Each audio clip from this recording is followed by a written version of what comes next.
Okay, for this video mga ka-59 mga ka-bodyguard, sagutin lang natin itong katanungan sa atin ng isang ka-59 nag-message sa atin.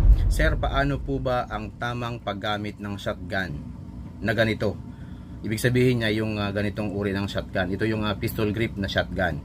And then, muntik na ang babae. Nag-viral ito yung pag-firing ng isang babae na nabitawan niya yung shotgun. Actually, hindi lang yan yung nakita natin sa social media na viral video na mga accidental firing with this pistol grip shotgun, no? So ito, panoorin nyo pa.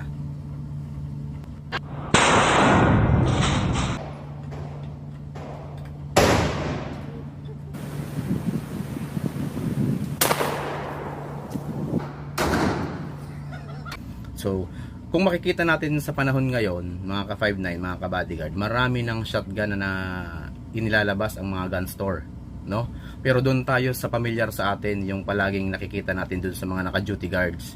Yung tawag doon sa isa is yung buttstock shotgun, tapos yung pistol grip shotgun, yung backstock, yung buttstock, yung may butt sa likod. Na mas mabilis iputok yon kaysa sa ganitong pistol grip na shotgun, no? Ito yon, yung buttstock. Yan.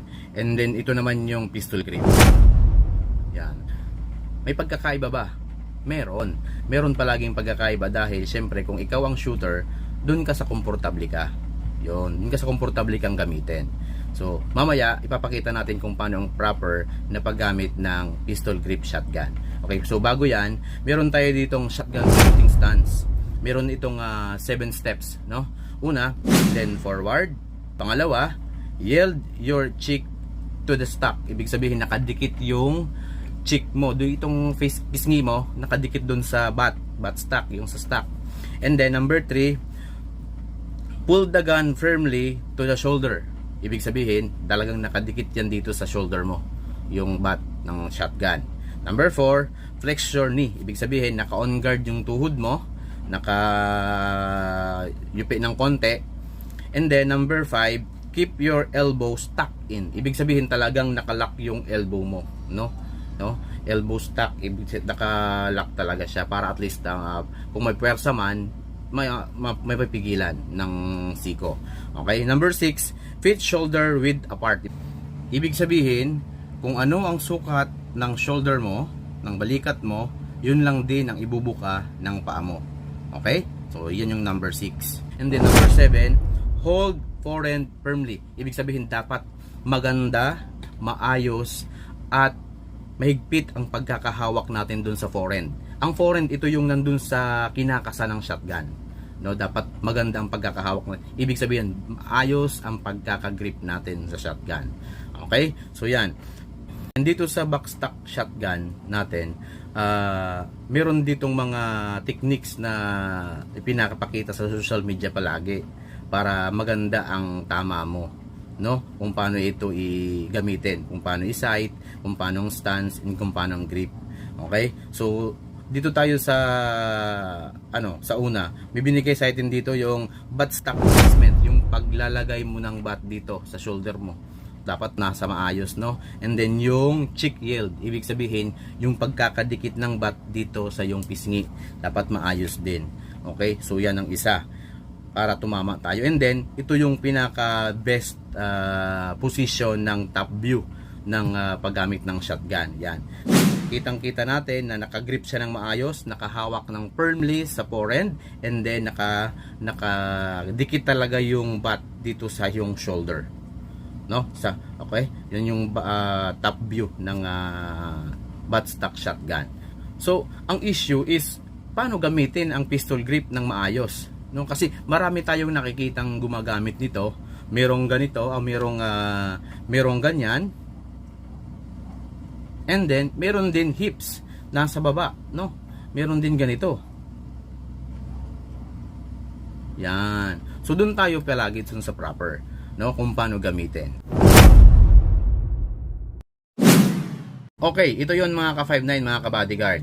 How to shoot a pistol grip shotgun. Okay, paano natin ginagamit o paano natin iputok itong pistol grip shotgun na ito? Kasi kalimitan natin nakikita ito palagi na ini-issue sa ating mga ka-5.9, no? Makikita natin ito sa mga bangko, sa mga entrance ng mall, sa perimeter, and then sa mga escort ng armor car. Ito rin yung ini-issue, no? Yung pistol grip shotgun. Makakakita din tayo dyan ng buttstock, pero mas marami akong nakikitang naka-pistol grip, no? So ito yon mga ka-5.9, mga ka-bodyguard, ang basic stance ng pistol grip shotgun.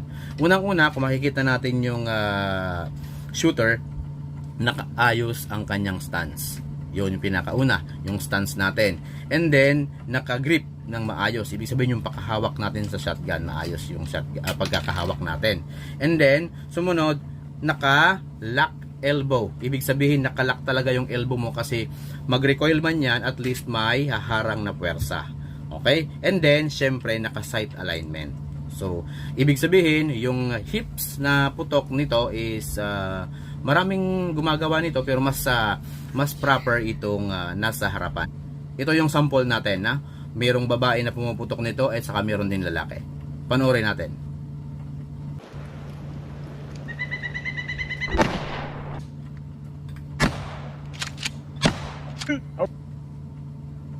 And boom, work it again, boom, work it again, boom.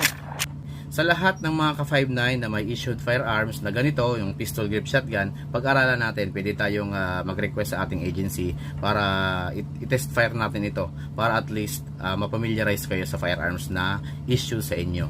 Okay? Pero syempre, bago tayo pumutok, safety first. Okay? Alalahanin palagi natin yung 4 cardinal rules of gun safety. Okay? Maraming salamat, at ang inyong lingkod, Halord Busta Vlogs po, na nagsasabing always seek knowledge. Maraming salamat.